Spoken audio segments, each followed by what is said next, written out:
Good evening. I just wanted to thank you all for coming here tonight at Books and Books, weathering the storm outside and the cold and the very non-Miami weather. Before we begin, I do want to ask that everyone silence their cell phones, just as, not to disturb the talk. And just a few notes. We do host between 30 and 60 author events every single month. So if you haven't signed up for our email newsletter, please do so at the front registers. We'll keep you up to date with anything going on, literary, going on in Miami, whether it's through Books and Books or the Miami Book Fair. Speaking of the Miami Book Fair, that's coming up in November. We have about 250 authors coming during the week of the book fair. We have the official guides outside by the newspaper, so if you'd like, please pick one up so that you can be informed of all the events. Tonight, Books and Books is excited to present an evening with Diane Spivey as she discusses her new book, At the Table of Power.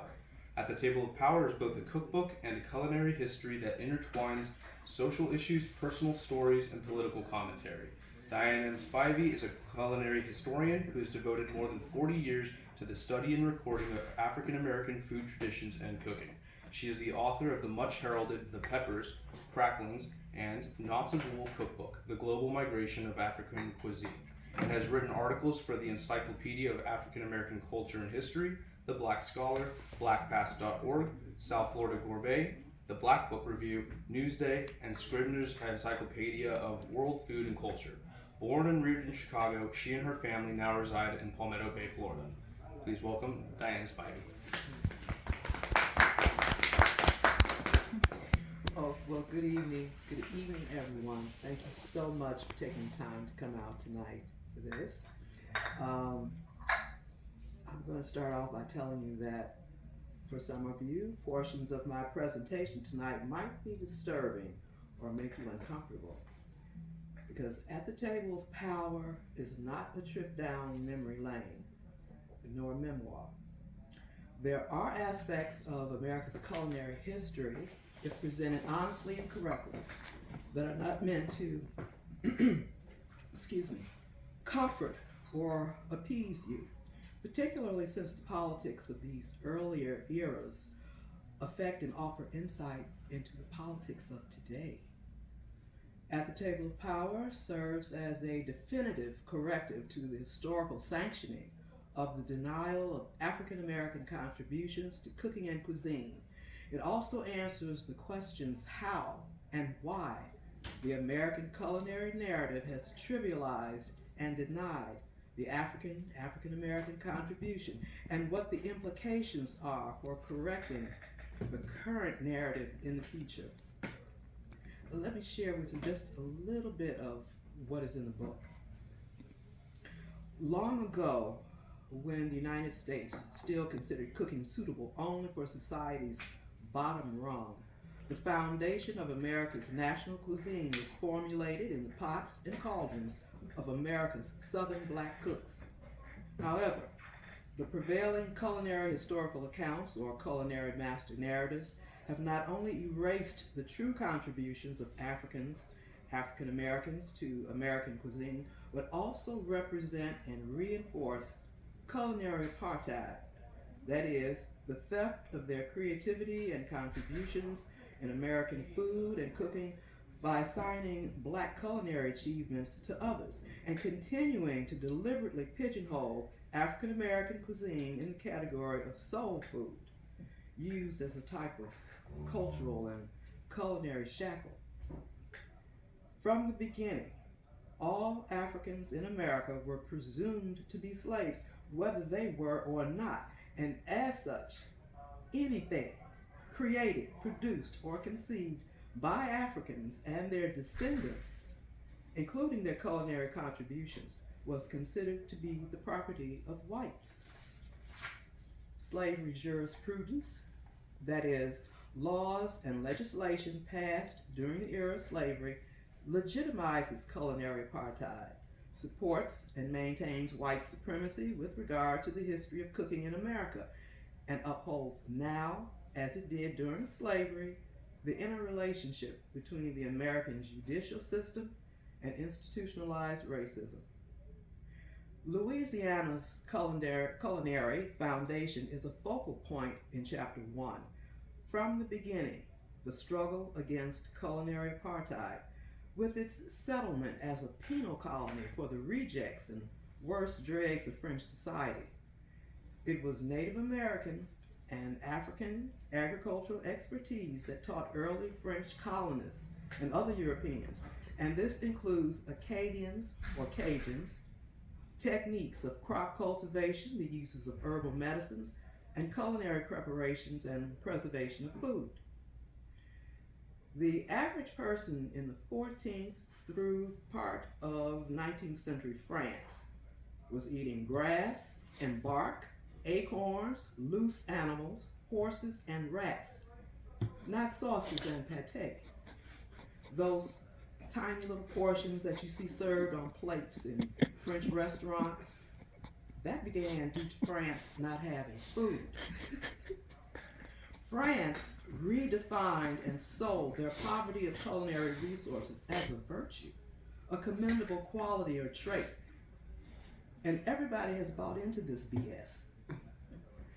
In Africa, there were natural prairies along the Senegal River where fowl of just about every kind were found. A recipe for a delicious entree is included in Chapter 1, Cornish hens with shrimp, rice, and mango stuffing. The hens are stuffed with a mixture of fresh ginger, onion, chopped bell and chili peppers, allspice, tomatoes, shrimp, rice, and mango, which is cooked and stirred just until the peppers are tender and the shrimp are cooked. The same racism that denies Africa its culinary due and saturates the pages of written history of Louisiana proliferates every other field where blacks endeavored to make a living following the Civil War.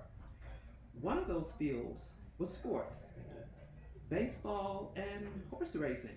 But the rise of Jim Crow and jealousy and envy of the white ball players and white jockey competitors was successful in pushing blacks out of both businesses. Today, cooking is no longer seen as menial labor. In fact, with the Department of Labor reclassifying chefs in 1976, and since the culinary arena has evolved into an arm of the entertainment industry, with Cuisinart and KitchenAid labor-saving appliances in tow, whites now want it. Today's white celebrity chefs love to claim their cuisine as New World and fusion.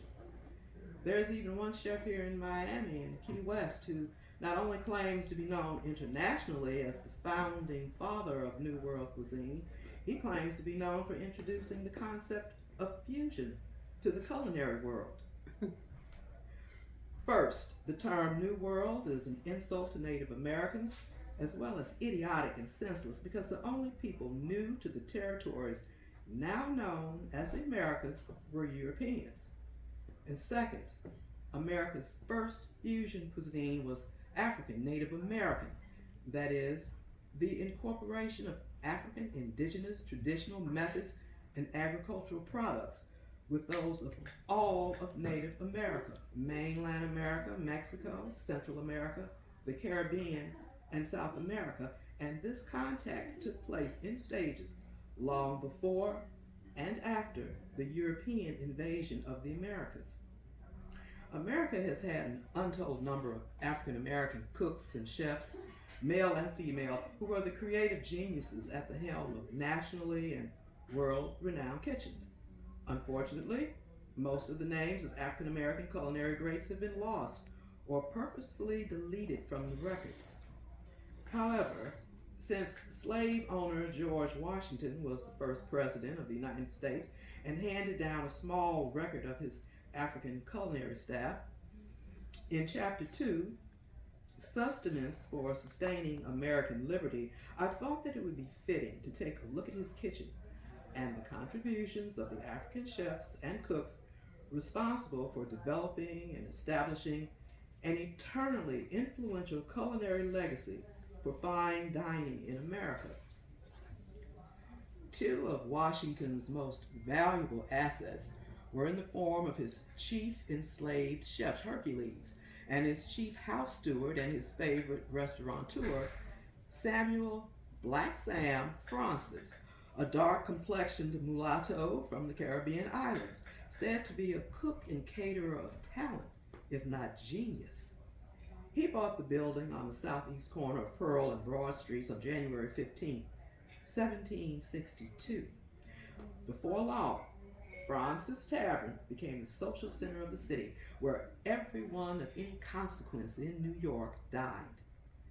It was here, over Black Sam's canvas-back duck and venison, and his wines and musty ales, plans were discussed, which ultimately resulted in the United States of America. By all accounts, Washington adored seafood, and since his bondspeople grew chili peppers for him in his garden, he might have enjoyed my recipe for barbecued salmon, which is included in this chapter. Spiced just right, it is a mixture of Worcester sauce, ketchup, yellow mustard, molasses, cayenne pepper, and garlic salt with parsley, first simmered, then used as a base for salmon or other seafood fillets, and even chicken and ribs.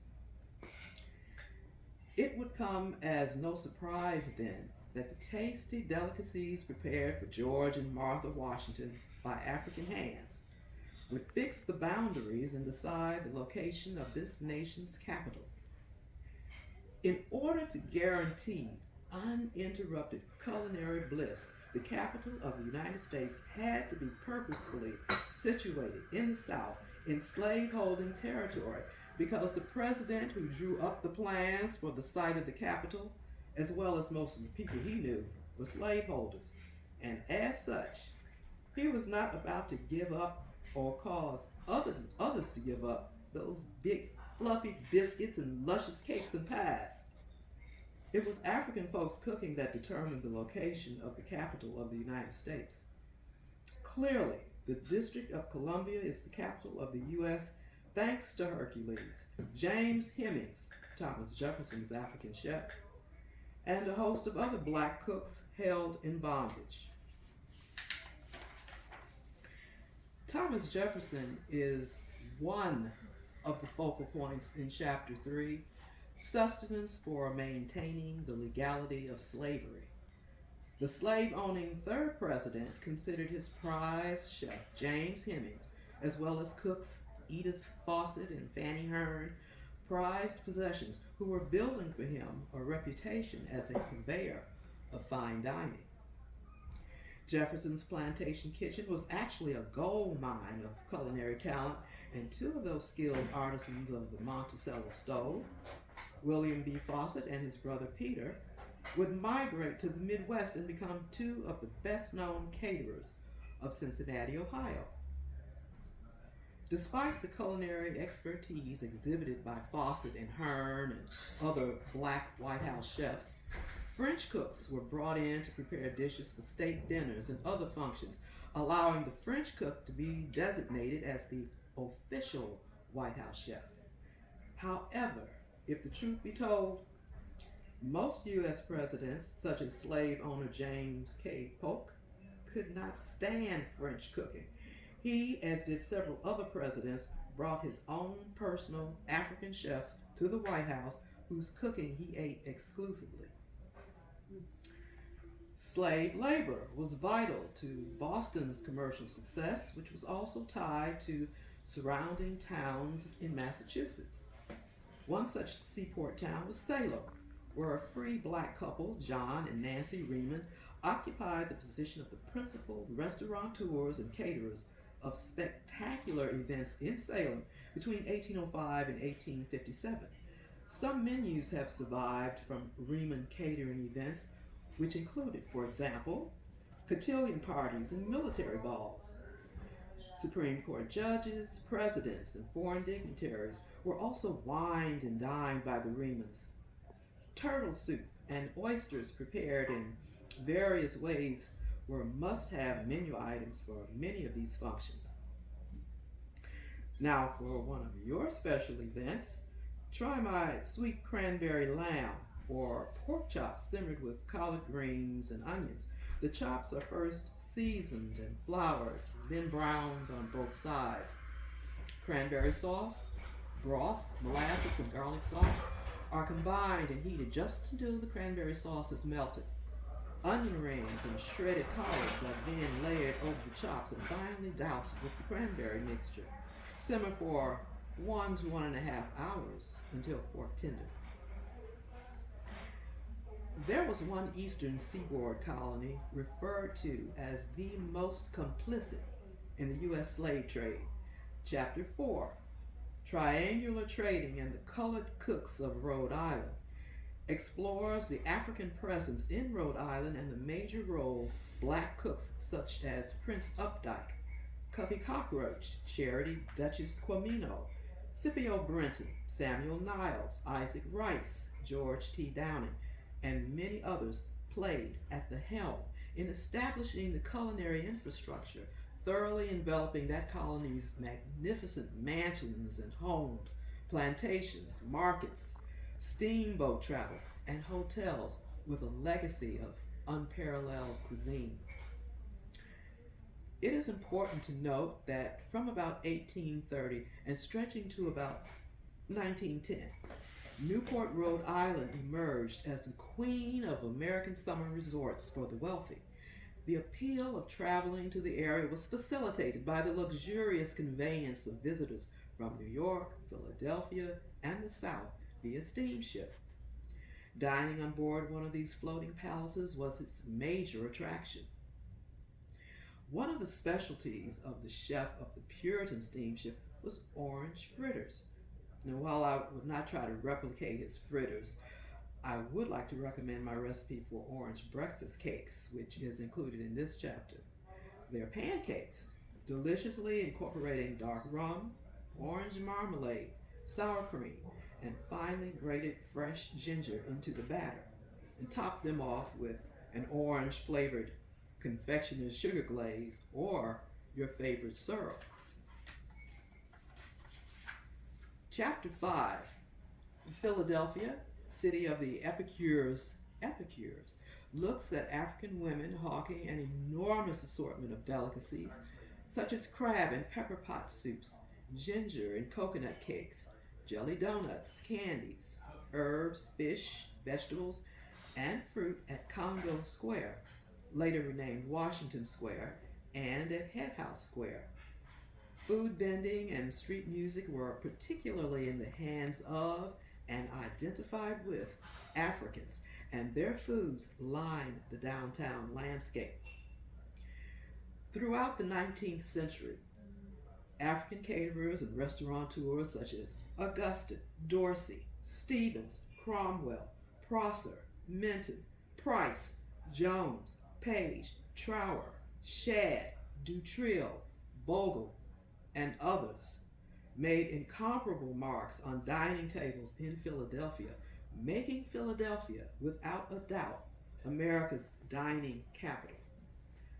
The fame of a number of these black catering families was international, with their terrapin soups and stews winding up in London and Paris. Lobster salad, prepared by caterer Henry Minton, earned notoriety throughout Philadelphia. I have included a recipe for lobster salad with a delectable honey dressing that you will serve again and again.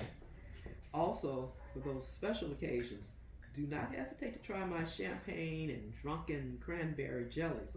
They double beautifully as sauces for duck and other poultry.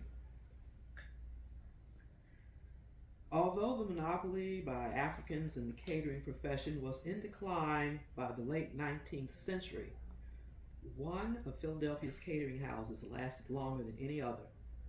Chapter 6, titled Them Pious Eats Tremendous, shines a spotlight on one of the Philadelphia caterers, Albert Eugene Dutrill, whose two branches of his catering family were very famous, very sought after in the 19th century. The Irish primarily built the Catholic churches and schools in Philadelphia, and I showcased dinner parties hosted by the Catholic Church during the Prohibition and Depression years of the 1920s and 30s. The Depression years did not force a slump or slow down in catered events for the Catholic Church. Apparently, during some of those years, money was no object.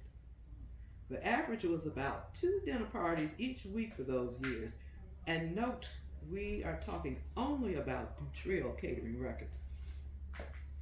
The average amount spent by the clergy was in the neighborhood of $120, a fortune in the 1920s, but many times the bill approached $300 and sometimes over $700. The clergy ordered and drank hard liquor in their gin and tonics and whiskey mint juleps and other cocktails throughout the 1920s during Prohibition and throughout the 1930s during the Great Depression.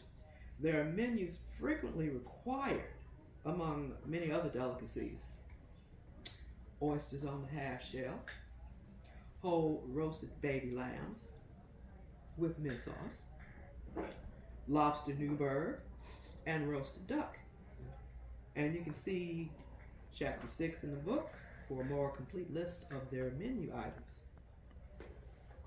Now, because these are alcoholic drinks, I could not bring you samples here tonight, but do try Pulpit Pimp Punch, which requires grenadine to dress the drink as the cardinal would dress, or fashion. Both recipes are included in this chapter. And you know, I was thinking that when you do read chapter 6, you might think that I'm being too hard on the priests. Maybe you're right. And it's just like the Oscar-winning song tells us, it's hard out here for a pimp. Well, put this in perspective now. Whites were more concerned with some little measly, menial jobs that Africans were able to get rather than with what the clergy was doing with their parishioner dollars. One important mention is the culinary hold or foothold Africans held in other parts of Pennsylvania, such as Harrisburg and Dauphin County. During the era of slavery, a noted underground railroad station in Harrisburg was a restaurant that George and Jane Marie Chester owned and operated near the courthouse on Market Street. When her husband died, Mrs. Chester continued the business as Harrisburg's principal caterer, renowned for her homemade taffy and other delicacies. Although Philadelphia was legendary as a center of gastronomic pleasures during and beyond the era of slavery, other East Coast enclaves boasted their own African culinary legends. In Chapter 7, Outcasts and Indigent Sons of Africa, New York's 19th century chefs, caterers, and restaurateurs, according to Booker T. Washington. Catering in New York City began with African females, and that African men took it up where the women left it. In Saratoga Springs, New York, Mrs. Ann Northup, the wife of Solomon Northup, a free African who was drugged, kidnapped, and sold into slavery, held a reputation as an outstanding cook and was relied upon at the United States Hotel and other dining rooms in Saratoga Springs and in other towns. Now, Saratoga had its legendary waiters and chefs. In 1853, one African Native American chef responded to a customer complaint concerning his thick-cut potatoes by shaving some potatoes paper thin and dropping them in hot oil. George Crumb's Saratoga chips, or potato chips, received rave reviews and were soon on menus throughout the country.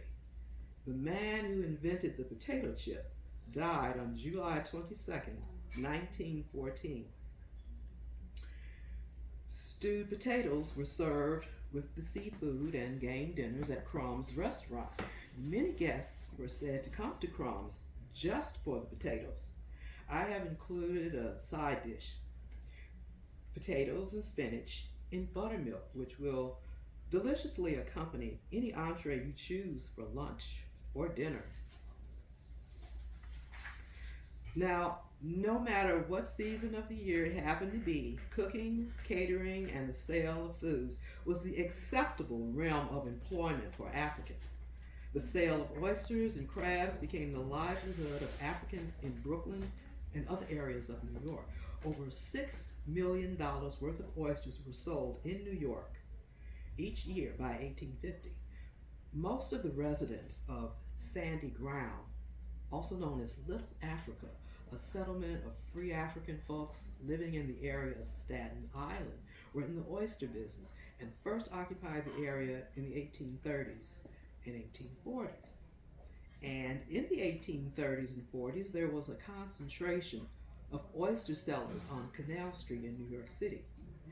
Thomas Downing's Oyster Bar on Broad at the corner of Wall Street, however, offered unusually elaborate dishes such as scalloped oysters, oyster pie, fish with oyster sauce, and an especially delectable poached turkey stuffed with oysters. His award-winning pickled oysters, together with his boned and jellied turkeys, were particularly popular during the holidays. Downing's attracted the aristocracy, and it was also the favorite haunt of a regular crowd of distinguished businessmen from the Merchants Exchange, nearby banks and custom houses, as well as leading politicians of the day and others who, quote, believed in the marked superiority of colored cooks, unquote. In such a fiercely segregated mid-19th century New York, Thomas Downing and his son, George T., worked constantly on behalf of their brothers and sisters, both slave and free. The basement of Thomas Downing's Oyster Bar was the New York station for the Underground Railroad. In addition, the Downings and other African business people incorporated and created the New York Society for the Promotion of Education Among Colored Children, founded in July 1846, which managed the two New York schools that African children were allowed to attend.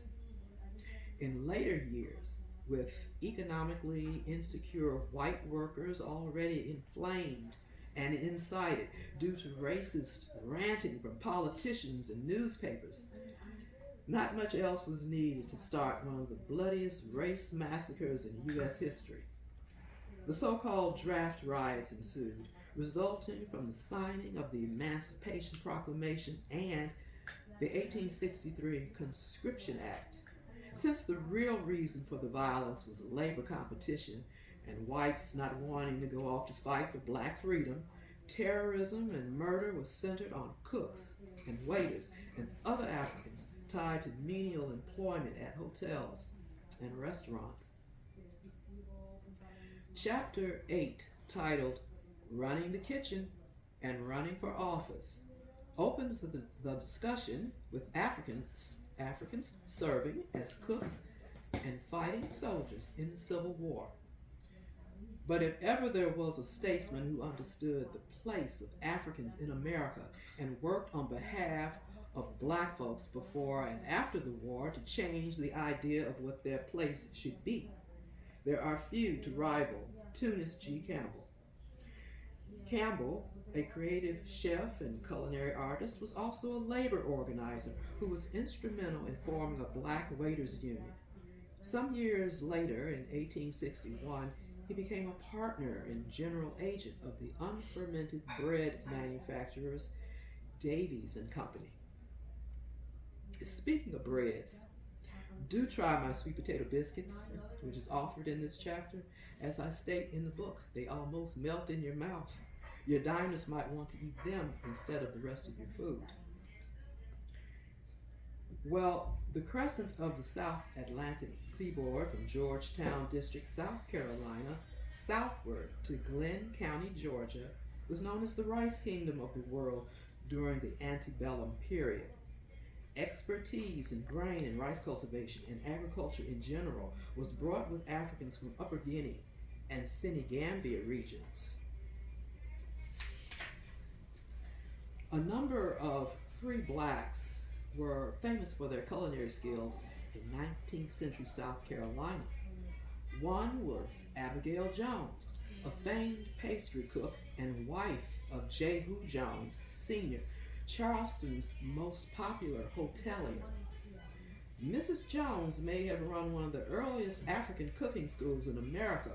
The hotel not only boarded the white elite, it also served as a center for the training of house servants and slaves in the art of cooking.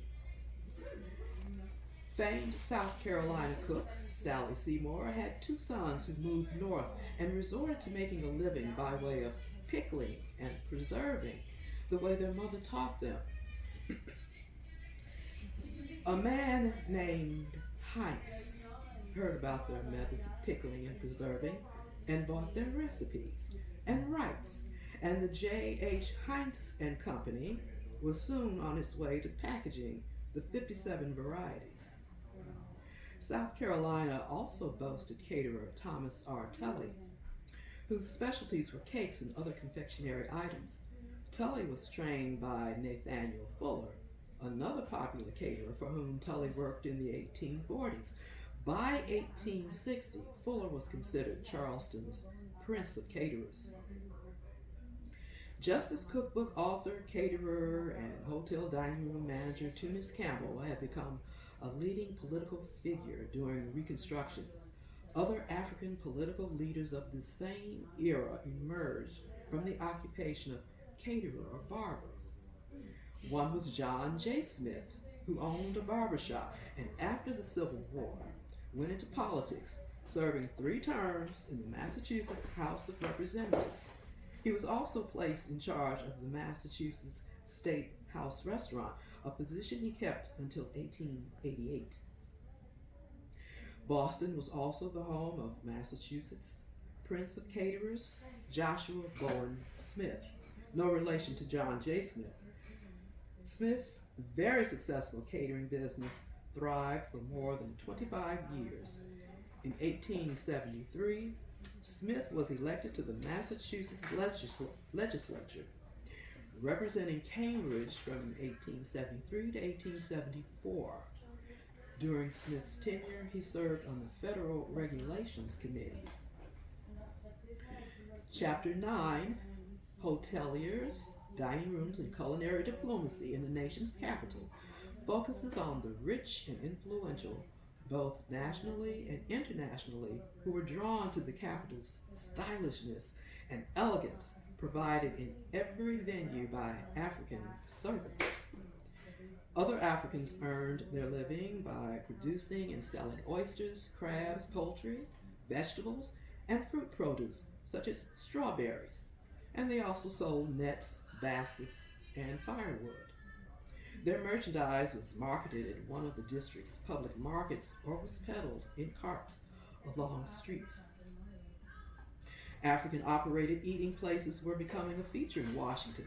Washington's John Andrew Gray was a hotelier and one of the leading caterers in the city for many years. There were other Washington, D.C. caterers who were well-known culinary artists by way of white-owned establishments. Famous restaurants such as John Hancock's and inns and taverns owned and run by white men had garnered outstanding reputations because of their African cooks. William Andrew Slade began his career in Washington in the livery business, but later became a caterer.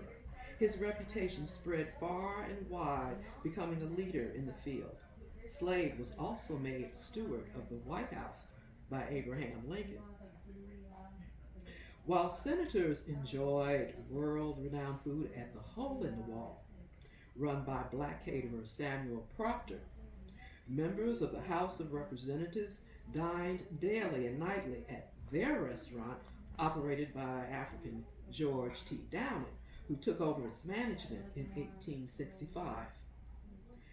As Downing prepared sumptuous meals for members of the House and the rich and influential from all over the country, a hotel located on the corner of 15th and H Streets was becoming the most fashionable and widely known African-owned hotel and dining room of the 19th century. James Wormley, proprietor of the famous Wormley Hotel, set the standard for hotel keepers nation and worldwide. Ideal as accommodations for business travelers, foreign visitors, and aristocracy, and the diplomatic set and other dignitaries, dining and lodgings at Wormley's soon became one of the most sought after in Washington. longtime firebrand, Senator Charles Sumner, who constantly upset Southern slaveholders and their supporters, spent time at both Wormley's and Downing's establishments. Washington's two most famous purveyors of fine cuisine, however, were not the only blacks who provided Sumner with memorable meals. And one of the most memorable meals you can add to your repertoire is corn chowder with prawns, which is presented in this chapter. Do not be surprised if your guests raise a toast to you after savoring this delightful dish. 20 months after Sumner's Civil Rights Act of 1875 was signed into law, the country was in the midst of a presidential election with contenders Samuel J. Tilden and Rutherford B. Hayes, both opponents of radical Reconstruction. And as you know, Tilden won the popular vote over the Republican Hayes in the 1876 election. However, as you also know, a bargain was struck and Hayes was declared the victor. The details of the bargain were finalized at secret conferences held at the Wormley Hotel. This was the Compromise of 1877, the Wormley Conference, the Wormley Agreement, or the Wormley Bargain, terms which are all used interchangeably in history books.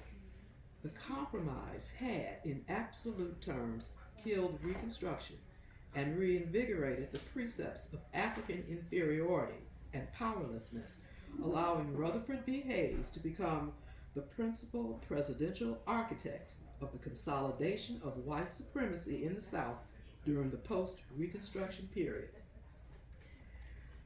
Wormley's Hotel flourished during most of the years of Reconstruction, the era when Africans experienced increased political participation. African emancipation and election to political office was interpreted as enough of a threat to white America to foster increased activity of the Ku Klux Klan and other organized terrorist activity, campaigns of incessant injustice and violence, and a proliferation of laws and legislation geared toward keeping blacks in America subordinate for many, many decades to come. I would like to end by stating that African cultural retention and continuity permeate not only African America's culture, but white America's as well, by virtue of the black hand in virtually every aspect of American culture. Nor is there any doubt that even though historically African American women and men have been the principal cooks and chefs in America's kitchens, and society still sees the place of blacks as domestics, the American culinary narrative still relegates the African American culinary contribution to peripheral status at best. Historically, African Americans have been defined out of their own culinary legacies and cultural expertise since arriving on these shores. The theft of black culture was, and still is, an American tradition, a tradition that has been passed down just like recipes. My study shines light on a number of culinary artists who have satiated in every possible venue America's culinary experience, with an examination of key black contributors and their cuisines in the context of the times and societal obstacles as they established themselves in front of the stoves they encountered in kitchens across America and at the table of power. Thank you, everyone.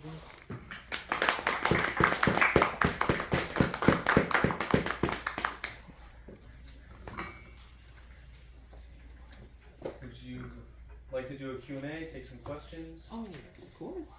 If Anyone anyone has has any questions or comments. I just want to say wow. Yeah. I mean, seriously, as I'm listening to you, because I'm a professor at UM, and so a lot of my work, we do research, but as I'm listening to you, it's not only is there a narrative, like a story behind